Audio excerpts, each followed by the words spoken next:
दिल्ली। अगर किसी पार्टी के कारकुनान गलियों और सड़कों की सफाई करने लगे तो वाकई खुशाइन बात है, क्योंकि ये आम लोगों के नुमाइंदे होते हैं और इस तरह से एक अच्छी मिसाल कायम होती है। लेकिन जब यही सियासी नुमाइंदे सफाई मुलाजमीन की कदर ना करें और उनके साथ गैर इंसानी अमल करें तो ऐसे नुमाइंदों की लियाकत और शराफत पर सवाल उठाना लाजमी है।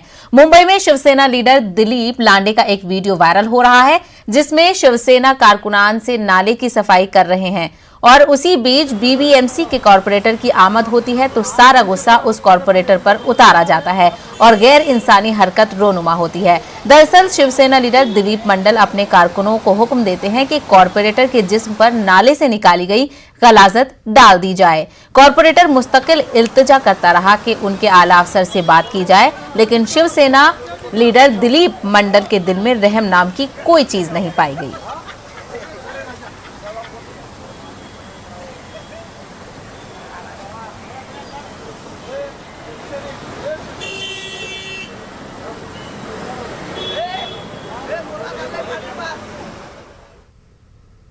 गर्मी के